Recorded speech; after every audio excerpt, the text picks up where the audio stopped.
வணக்கம் நேயர்களே. இன்றைய தினம் ஒரு அருமையான தலைப்போடு உங்களிடத்தில் பேசுவதில் மற்றற்ற மகிழ்ச்சி அடைகின்றேன். ஒவ்வொரு வீடுகளிலும் தெய்வத்திற்கு திருவுருவ படங்கள் இருக்கும். சுவாமி படம் இல்லாத வீடே இருக்காது. அவரவர்கள் மதங்களுக்கு தக்கபடி தெய்வங்களை வைத்து வணங்குவார்கள். இன்றைய தினம் நாம் பார்க்க இருப்பது வீடுகளில் சுவாமி படங்கள் வைத்திருப்போம். சுவாமி படங்கள்லாம் வச்சுருக்கீங்க, எல்லோரும் நல்ல சுவாமி படங்களை மாட்டுறீங்க, எல்லாம் செய்கிறீங்க, ஓகே. சுவாமி போட்டோவை மாட்டினதுக்கப்புறம் அந்த படத்தை யாருமே துடைக்கிறதே இல்லை. சுவாமிக்குன்னு ஒரு செல்ஃப் இருக்கும், இல்லை ஒரு ரூம் இருக்கும், எல்லா விதமான படங்கள்லாம் மாட்டிடுவோம். மாட்டினதுக்கப்புறம் அதை என்ன பண்ணணும், ஒரு துணி எடுத்து அப்படி துடைக்கணும். சுவாமி படத்தை துடைச்சிக்கணும். அதே மாதிரி வாரத்துக்கு ஒரு முறை வியாழக்கிழமை அன்றைக்கி சுவாமி படத்தை ஒரு நல்ல துணியில் துடைச்சிட்டு, மஞ்சள் துணியில் அந்த ஃபோட்டோவை துடைச்சி, அதுக்கு ஒரு சந்தன குங்குமம் பொட்டு வச்சு, அதுக்கு ஒரு பூ சாத்தி, விளக்கெல்லாம் ஏற்றி வழிபடுறீங்க. ஆனால் 2 வேலையை நீங்கள் செய்யாமல் விட்டுறீங்க. என்ன செய்ய விட்றீங்க? ஒன்று, சுவாமி படத்துக்கு முன்னால் இருந்து பாடுறது இல்லை. இறைவனுக்கு பூமாலை சூட்டுகிறீர்களே ஒழிய பாமாலை சூட்டுவது இல்லை. 2 தெரிஞ்ச விஷயத்தில் 2 பாட்டு பாடலாம், சரி. சில பேர் பாடிடுறீங்க, சில சிவனடியார்கள்லாம் பாடிடுறாங்க, அதிலெல்லாம் ஒரு மாற்று கருத்து இல்லை. ஆனால் இறைவனுக்கு நிவேதனம், நைவேத்தியம் அப்படின்னு ஒன்று இருக்குது. அதை செய்யணுமா இல்லையா? அதை செய்ய மறந்துடுறீங்க. அதில் ஏதோ ஒரு வகையில் நீங்கள் சங்கோச்சப்படுறீங்க, எனக்கு தெரியுது. அதை வெக்கப்படுறீங்க, ஏதோ ஒரு வகையில் வெக்கப்படுறீங்க. அதெல்லாம் எங்களுக்கு பழக்கம் இல்லை, எங்கள் அப்பா அம்மா சொல்லி கொடுக்கல அப்படின்னு நீங்கள் ஒரு எஸ்கேப் ஆகிறதெல்லாம் எனக்கு புரியுது. பட் ஆனால் என்னன்னு நினைக்கிறீங்கன்னா, உங்கள் வீட்டில் இருக்கக்கூடிய சுவாமி படம் அது சிவகாசியில் வேணால் பிரிண்ட் பண்ணதாக இருக்கலாம், அது ஒரு பிரிண்டிங் டெக்னாலஜியில் வேணால் அந்த உருவத்தை ஒரு ஓவியர் வரைஞ்சிருக்கலாம். ஆனால் உங்கள் வீட்டிற்குள் உள்ளே வந்து உங்கள் நம்பிக்கையில் அது ஒரு உயிர் பெறுது. நல்லா கவனிக்கணும். திருப்பதி வெங்கடாஜலபதி படம் உங்கள் வீட்டில் இருக்குது அப்படின்னா, நீங்கள் திருப்பதி வெங்கடாஜலபதி தான் நீங்கள் ரெகக்னைஸ் பண்ண மாத்திரத்தில் திருப்பதி அதிலிருந்து ஆக்டிவேட் ஆவார். இந்த ஒற்றை ரகசியம் உங்களுக்கு தெரியாது. திருப்பதி வெங்கடாஜலபதியினுடைய திருவுருவப்படம், பழனி பாலதண்டாயுதபாணியினுடைய உருவப்படம், நீங்கள் அது முருகன் எங்களுடைய கடவுள், எங்களை காப்பாற்றுகிறார், இரவு முழுவதும் எங்களுக்கு பாதுகாப்பாக இருக்கிறார் என்கிற நம்பிக்கை உங்களுக்கு எப்படி இருக்கும் என்றால், அந்த அந்த சுவாமி மேலே நீங்கள் என்ன பண்ணணும், ஒரு உயிரோட்டமாக அங்கே இருக்கார். சில பேர் சாமி ரூம் இருக்குன்னா அந்த பக்கம் கால் கூட நீட்ட மாட்டாங்க. சுவாமி இருக்கிற பகுதியில் இருந்துட்டு கூட என்ன பண்ணுவாங்க, குளிக்காமல் அந்த பக்கம் போக மாட்டாங்க. சார், கிராமத்தில் எடுத்துக்கிட்டிங்கன்னா இப்போ ஒரு போகிற வழியில் ஒரு தோப்பு வழியாக போவாங்க, தோட்டத்து வழியாக போவாங்க. அந்த வழியாக என்ன பண்ணுவாங்கன்னா, ஒரு காவல் தெய்வம் இருக்கும். காவல் தெய்வம் இருக்குன்னா என்ன செய்வாங்க, செருப்பு கிருப்பு எல்லாத்தையும் கொடை எல்லாத்தையும் எடுத்துட்டு கலட்டி கக்கத்தில் வச்சுக்கிட்டு அப்படியே ஒதுங்கி போவாங்க. கருப்பண சுவாமி பார்க்குது, முனியப்பையும் பார்க்குறாரு அப்படின்னு பயம் இருந்தது. இன்னைக்கு இல்லை, இன்னைக்கு செருப்பு போட்டே போகிறோம். ஆண் பெண் சுத்தமில்லாத பொம்பளை எல்லாம் போகிறாங்க. இப்போ தெய்வம் இதெல்லாம் என்ன ஆகும், தெய்வம் தண்டிக்குமான்னர்? தெய்வம் தண்டிக்காது. அது ஒரு பவர் சென்டர்.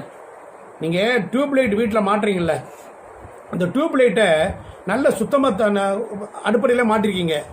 அது லைட்டு போட்டிங்கன்னா மங்கலாக இருக்கும். ஆனால் வீடு வெள்ளையடிச்சதுக்கப்புறம் அந்த டியூப் லைட்டில் நல்ல சோப் தண்ணி போட்டு கழுவி தொடச்சது மாட்டினீங்கன்னா பளிச்சுன்னு இருக்கும். அதுபோல் தான் உங்கள் வாழ்க்கையிலும் தெய்வத்தின் மீது ஒரு சாயம், ஒரு அழுக்கு, ஒரு மாசு இருக்கிறது. அதை நீங்கள் துடைக்க தான் சரியாக இருக்கும். அது மாதிரி தான் நீங்கள் கோவிலில் நீங்கள் கொடுக்கக்கூடிய மதிப்பு, மரியாதை, பவர் சென்டர். அது அந்த பவர் சென்டருக்கு நீங்கள் தான் அதுக்கு சக்தி கொடுக்குறீங்க, நம்பிக்கை என்கிற ஒரு சக்தி கொடுக்குறீங்க. அதனால் அதை ரொம்ப புனிதமாக பாதுகாக்க வேண்டும். அதனால் உங்கள் வீடுகளில் பொறுத்தவரை சுவாமி வச்சிங்கன்னா நித்தம் சமைத்த உணவை இறைவனுக்கு நைவேத்தியம் பண்ணணும். அதனால் பண்டிகை காலங்களில் பாருங்கள், விதவிதமாக பதார்த்தங்களை செய்வாங்க. கேசரி செஞ்சு வைப்பாங்க, கொலக்கட்டை செஞ்சு சுவாமிக்கு படைப்பாங்க, சுண்டல் வச்சு படைப்பாங்க, பாசிப்பயிர் வச்சு படைப்பாங்க. அதுக்கப்புறம் அப்பம், அதிரசம், லட்டு, பாயாசம், இது மாதிரியான பண்டிகைகளோடு ஏன் அப்படி வச்சு நைவேத்தியங்களோட தொடர்பு வச்சுருக்காங்க? பண்டிகைகள் இறைவனோடு சேர்ந்து நாமும் என்ன பண்ணுறோம், திருவிழா காலங்களில் வீட்லேயும் பண்டிகை வருது. மாதத்தில் 30 நாளில் 5 நாள் பிரசித்தி பெற்ற நாள். அப்படிப்பட்ட நாள் அமாவாசை, பௌர்ணமி, சஷ்டி, பஞ்சமி, ஏகாதசி, திரியோதசிங்கிறது பிரதோஷம். இந்த நாட்களில் எல்லாம் நாம் சுத்தமாக இருந்து கோயிலுக்கு போகணும். இந்த நாட்களில் எல்லாம் நாம் என்ன பண்ணணும், இறைவனுக்கு ஏதாவது கொண்டு போகணும். சார், அந்த காலத்தில் வீட்டில் யாராவது ஒருத்தரை பார்க்க போகணும்னு வச்சுக்கோங்க, என்ன பண்ணுவாங்க, பச்சனை, பண்டம், பலகாரம்லாம் வாங்கிட்டு போவாங்க. அட்லீஸ்ட் ஒரு பெரியவங்களை பார்க்க போனால் ஒரு எலுமிச்சம்பழமாவது வாங்கிட்டு போவாங்க. வெறுங்கையோடு போகக்கூடாது. வெறுங்கையோடு உறவினர்களை பார்க்க போகக்கூடாதுன்னே சாஸ்திரம் இருக்குது. அதனால கிருஷ்ணனை பார்ப்பதற்கு குசேலர் என்ன பண்ணார்? கையில் ஒரு அவலோட போனார்.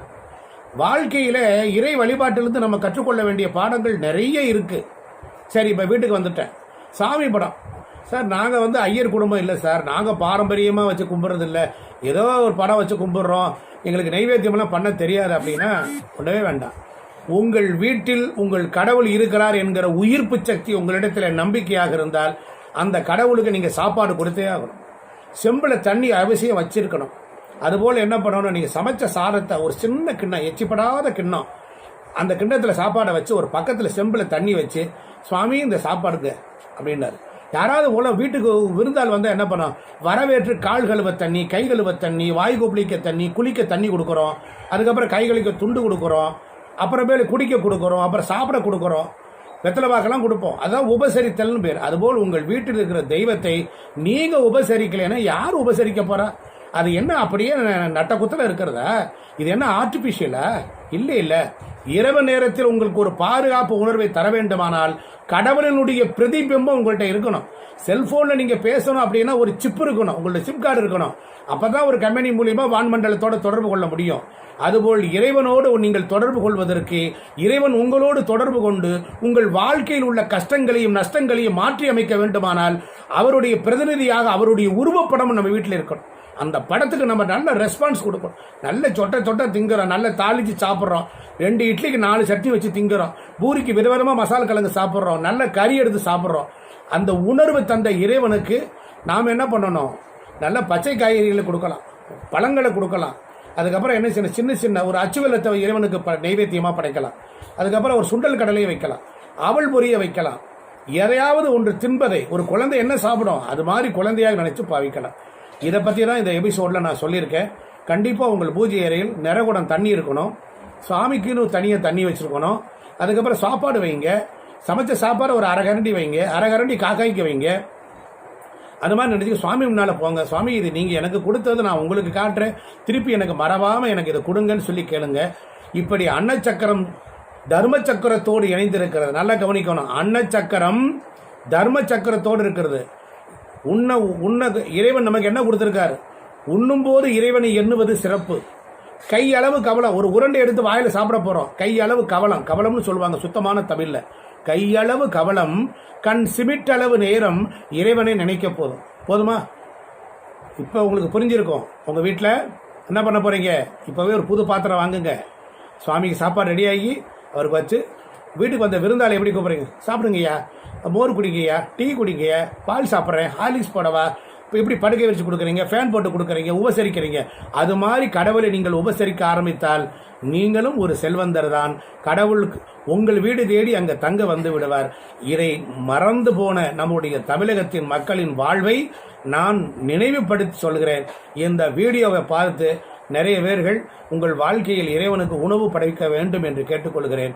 நன்றி, வணக்கம். திருச்சிற்றம்பலம். ஜெய் ஸ்ரீராம்.